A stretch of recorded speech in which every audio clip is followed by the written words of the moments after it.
News express live के special programme में आपका स्वागत है। मैं हूं अब्दुल वहाब। दोस्तों, हम डेली देखते हैं कोविड-19 की रिपोर्ट्स हम दे रहे हैं स्पेशल, और हमारा जो मकसद है समाज में हमारे आसपास अवेयरनेस पैदा करना है, बेदारी पैदा करना है। अब हम देखते हैं कि कई मरतबा ख़बरें आ रही हैं, लोग मर रहे हैं, इन्फेक्टेड या अफेक्टेड पीपल डेली बढ़ रहे हैं। औरंगाबाद में भी वही डेटा है, महाराष्ट्र में, इंडिया में और ग्लोबल लेवल पर कई लोग हैं जो अभी मानने के लिए तैयार नहीं हैं। हमारे पास औरंगाबाद में 200 से ज़्यादा अभी तक डेथ हो गई है। आज हम वही चर्चा करेंगे। कुछ स्टैटिस्टिक्स, कुछ डेटा है, कुछ साइंटिफिक रीजंस है जिसके बारे में हम आज बात करेंगे। तो देखा जाए तो हम सबसे पहले शुरुआत करते हैं कोरोना वायरस यानी नोवेल कोरोना वायरस एंड कोविड-19 के बारे में। 6 महीना पहले चाइना से शुरू हुआ, धीरे धीरे बढ़ते बढ़ते पूरी दुनिया में फैल गया है। अब कई लोग बता रहे हैं कि ये चाइना का वायरस उन्होंने ख़ुद क्रिएट किया है, इस तरह से है। हज़ारों, जितने मुंह उतनी बातें होती रहती हैं, बढ़ रहे हैं, बातें हो गई भी, ग्लोबल लेवल पर भी उस तरह की कई चीज़ें चली हैं। लेकिन सबसे अहम चीज़ ये है कि लोग मर रहे हैं और उसके पीछे रीज़न्स ज़ाहिर सी बात हैं। अगर हम उसको अटैच्ड बीमारी भी कहते हैं तो लोग मर रहे हैं। अगर हम बात करते हैं WHO की, तो वो पूरी तरह से मॉनिटर कर रहा है। उसमें जो चीफ़ है टेड्रोस एडनॉम, उनका अभी बयान आया है। उन्होंने कहा है कि चाइना ने जब स्टार्ट हुआ था कोरोना वायरस तो उसने इन्फॉर्म नहीं किया, बल्कि WHO ने अलर्ट किया पूरी दुनिया को कि इस तरह का कोरोना वायरस है और उससे जान जा सकती है, लोग अफेक्टेड हो रहे हैं।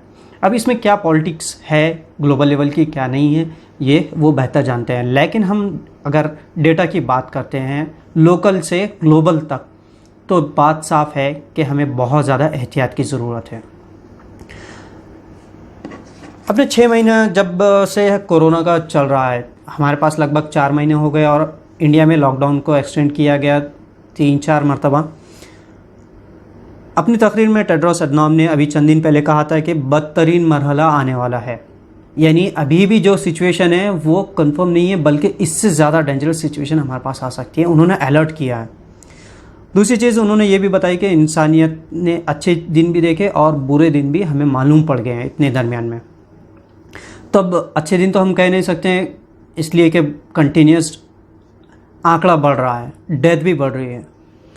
अगर हम स्टैटिस्टिक्स की बात करते हैं ग्लोबल लेवल पर, WHO ने जो डेटा या इन्फॉर्मेशन प्रोवाइड की है उसके हिसाब से आपको सिंपल बताता चलूँ कि अब तक 1,10,72,276 लोग ग्लोबल लेवल पर, यानी 1,10,00,000 से ज़्यादा लोग अफेक्टेड हैं कोविड-19 कोरोना वायरस से।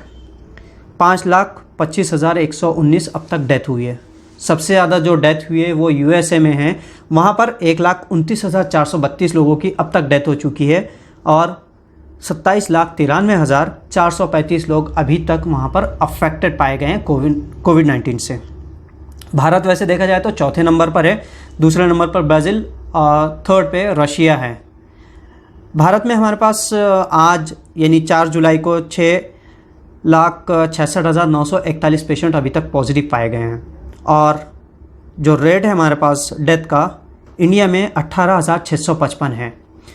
हमारे से एक कंट्री आगे है रशिया, उसमें 9,844 है, जबकि भारत में 18,655 है। और जो डिफरेंस हम बात कर रहे हैं यहाँ पर सबसे ज़्यादा केसेस की, तो रशिया और इंडिया के मुकाबले में बहुत ज़्यादा फ़र्क नहीं है, यानी 18,000 है और हमारे पास डेली 10 से 12,000 पेशेंट्स बढ़ रहे हैं। यानी 2 से 3 दिन में भारत रशिया को पछाड़कर थर्ड पायदान पर आ जाएगा, तीसरे पायदान पर। हम बात करते हैं फिर महाराष्ट्र की। महाराष्ट्र में सबसे ज़्यादा पेशेंट्स हैं। महाराष्ट्र में भी 1,92,990 है। Ministry of family and health welfare की जानिब से जो डेटा प्रोवाइड किया गया है और 8,376 डेथ अभी तक महाराष्ट्र में हो चुकी है। औरंगाबाद की अगर हम बात करते हैं तो औरंगाबाद में भी जो डेटा आ रहा है उसके हिसाब से आज फिर 196 लोगों की रिपोर्ट पॉजिटिव आई है और 6,000 क्रॉस कर चुका है औरंगाबाद में अफेक्टेड पीपल्स का, पर्सनस का।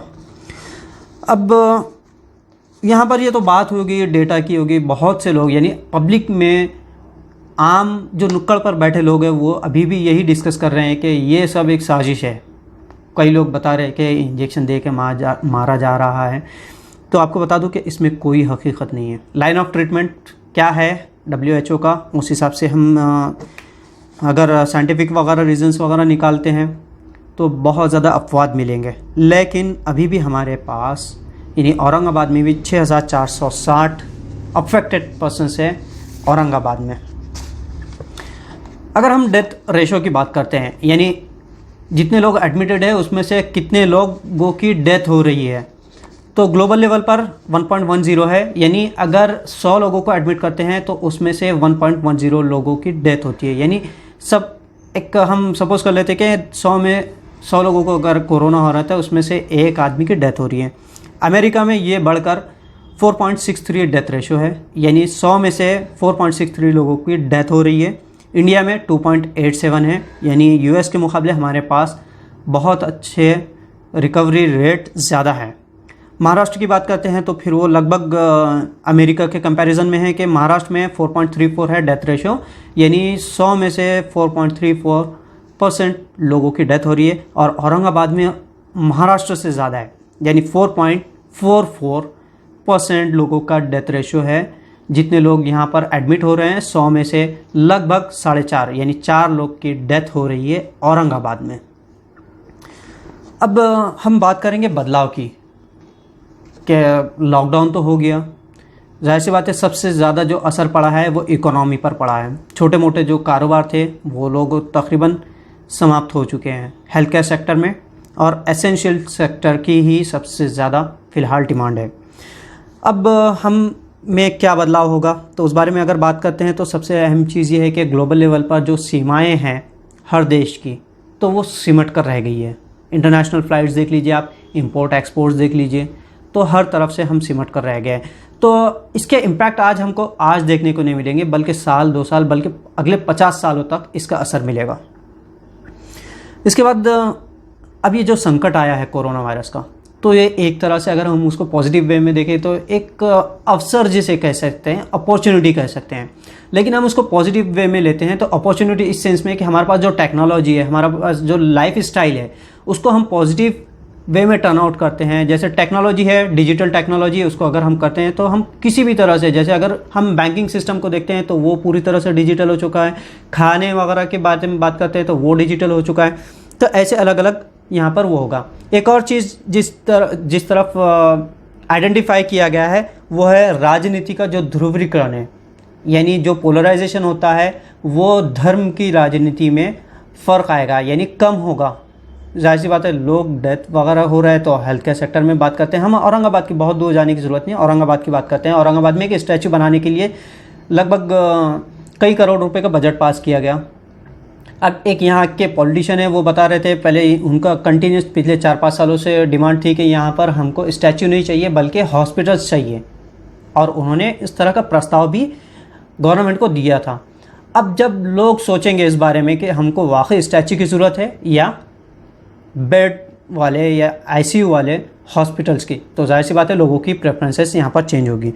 इसके बाद ख़ास तौर से हम बात करेंगे धर्म की या रिलीजियस जो प्रैक्टिसेस है। थोड़ी देर के लिए हम नमाज़ देख लीजिए, नमाज का जो तरीक़ा वगैरह था, यानी अभी लोग बहुत ज़्यादा, पहले थे मस्जिद में 100, 200, 500, 1000 लोग यानी कैपेसिटी के हिसाब से लोग आते थे। अब ये धीरे धीरे बहुत ज़्यादा चेंज हो रहा है।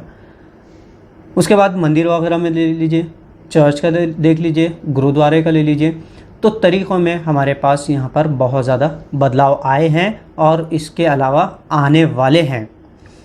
अब बात करते हैं ट्रीटमेंट की क्या होगी। तो सबसे पहले बता दूं कि ट्रीटमेंट यानी दवा उसकी अवेलेबल है या नहीं, तो उसका साफ जवाब है अभी तक कोई भी दवा, वैक्सीन उसकी तैयार नहीं हुई है। हालांकि हमारे पास जो एंटीवायरल ड्रग है रेमडेसिविर, वो उसे इस्तेमाल किया जा रहा है, और इससे पहले हाइड्रोक्सी क्लोरोक्विन एंटी मलेरियल जो टैबलेट है उसको यूज़ किया जाता रहा है। लेकिन परफेक्ट जिसको कहेंगे कि जैसे हम कहते हैं कि बुखार के लिए पैरासीटामोल है, आप लीजिए और अच्छे हो जाइए, ये अभी तक कोविड-19 या कोरोना के लिए नहीं बनी है। वैक्सीन के बारे में हमारे पास यानी इंडिया में भी कई फार्मा कंपनी जैसे सिप्ला है या फिर भारत मेडिकल्स वगैरह हैं, उन्होंने दावा किया है कि वो इस तरह की वैक्सीन तैयार कर रहे हैं। और एक चीज़ नोट करने की है कि जैसे एक फार्मा कंपनी है जिसने कहा है कि 15 अगस्त तक उसकी वैक्सीन तैयार हो जाएगी। अब वैक्सीन तैयार होगी, लेकिन आईसीएमआर की जो गाइडलाइंस है उसको साइंटिफिक्स नज़रिए से देखते हैं तो जितने भी माहिरीन हैं या फिर जितने भी स्पेशलाइज्ड है फार्मास्यूटिकल कंपनी में, वो कहते हैं कि ये पूरी तरह से अनसाइंटिफिक है। यानी 15 अगस्त तक अगर तैयार भी करते हैं तो वो साइंटिफिक लेवल पर उतनी मान्यता उसको नहीं मिलेगी। अब बहुत से लोग कहते हैं कि ठीक है नहीं है, दवा है नहीं है, या फिर जिस तरह से वो लोग बहुत बदएहतियात कर रहे हैं। लेकिन मैं आपको बता दूं कि अब तक हम डॉक्टर्स की जहाँ तक बात करते हैं तो ये क्या सिर्फ आम लोगों को हो रहा है? जवाब है नहीं। कई डॉक्टर्स इससे प्रभावित है और कई डॉक्टर्स और हेल्थ केयर सेक्टर्स में लोगों ने जान गंवाई है। औरंगाबाद में खुद 2 प्रोफेशनल्स की डेथ हुई है और अब तक तकरीबन 7 से 8 डॉक्टर्स की रिपोर्ट्स पॉजिटिव आई हैं। ग्लोबल लेवल की अगर हम बात करते हैं तो हेल्थ केयर सेक्टर में और डॉक्टर्स की जो डेथ है, इटली में अब तक 100 से ज़्यादा डॉक्टर्स की डेथ हुई है। इंडिया में 70 से ज़्यादा लोगों के अफेक्टेड होने की खबरें हैं। इसी तरह से यूके में 200 से ज़्यादा प्रोफेशनल्स, हेल्थ केयर प्रोफेशनल, उनकी डेथ हुई है। इंडियन मेडिकल एसोसिएशन जो सबसे बड़ा हमारे पास एसोसिएशन है डॉक्टर्स का, फार्मास्यूटिकल कंपनी का, तो उसके 4 जून के यानी आज से पूरा 1 महीना पहले उन्होंने बताया था कि हमारे पास कम से कम भारत में 500 से ज़्यादा डॉक्टर्स अफेक्टेड है। तो उसकी सीरियसनेस को हम समझ सकते हैं कि आम पब्लिक में एक जो धारणा बनी हुई है, एक जो सोच बनी हुई है कि ये ठीक है, कोरोना है नहीं है वो पता नहीं है, तो आप लोग सिर्फ उससे वंचित नहीं हैं, ये किसी के भी घर में दाखिल हो सकता है। तो इलाज क्या है, हम क्या कर सकते हैं? तो सबसे पहले हम यही कहेंगे कि ट्रीटमेंट से ज़्यादा हमको केयर करने की ज़रूरत है। अब केयर क्या करेंगे?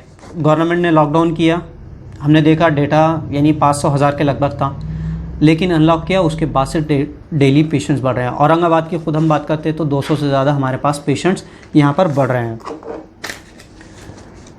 अब औरंगाबाद में बालूच का ही ले लीजिए मामला, वहाँ पर एक कंपनी में 150 से ज़्यादा पेशेंट्स मिले। उसके बाद गवर्नमेंट को जब समझ में आया तो लोकल लेवल पर बालूच को आज से 4 जुलाई से 12 जुलाई तक वो वहाँ पर स्ट्रिक्टली लॉकडाउन किया गया।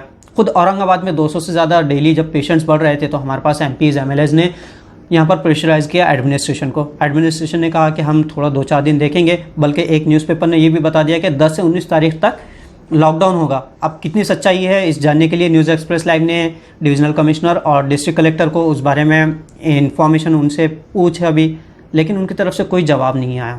इसका मतलब ये है कि अगर हमारे पास पेशेंट्स बढ़ते हैं तो लॉकडाउन होने के चांसेस है। हम आपको डराने के लिए नहीं कह रहे, पैनिक करने के लिए नहीं कह रहे हैं, लेकिन एहतियात करना बहुत ज़्यादा ज़रूरी है। अब एहतियात क्या करेंगे? सबसे पहले तो वही है, मास्क पहनना है। मास्क नहीं पहनोगे तो पब्लिक प्लेसेस में अब तो FIR हो रही है। आप हैंड सैनिटाइज कीजिए, अगर सैनिटाइज़र नहीं भी है तो आप सिंपल जो साबुन का झाग है यानी साबुन से आप हाथ धोकर साफ़ कर लीजिए। प्रॉपर आपको खुद को कवर कीजिए और बहुत ज़्यादा ज़रूरत के मौके पर ही बाहर निकलें। इसके अलावा आप आपकी ख़ुद की इम्यूनिटी बढ़ा सकते हैं। विटामिन D के धूप वगैरह लीजिए, उससे आपकी इम्यूनिटी लेवल्स भी बढ़ेगी। और सबसे आखिर में कि जो चबूतरे हैं, कट्टे हैं, उससे अवॉइड कीजिए। बहुत ज़्यादा डिस्कस करने से भी आप में या पब्लिक में एक तरह का डर पैदा होगा। आप डरे नहीं, घरों पर रहें, बहुत ज़्यादा ज़रूरत के मौके पर ही बाहर निकलें और सहयोग करें। सहयोग हेल्थ केयर सेक्टर से भी, एडमिनिस्ट्रेशन भी, और अपने आसपास या समाज में कोऑपरेशन करें और इस तरह से जो भी बीमारी आ रही है, वबा है, इसको फैलाने में सहयोग ना करें बल्कि इसके रोकथाम में मदद करें। न्यूज़ एक्सप्रेस लाइव के लिए कैमरा पर्सन तौफीक पटेल के साथ अब्दुल वहाब, औरंगाबाद।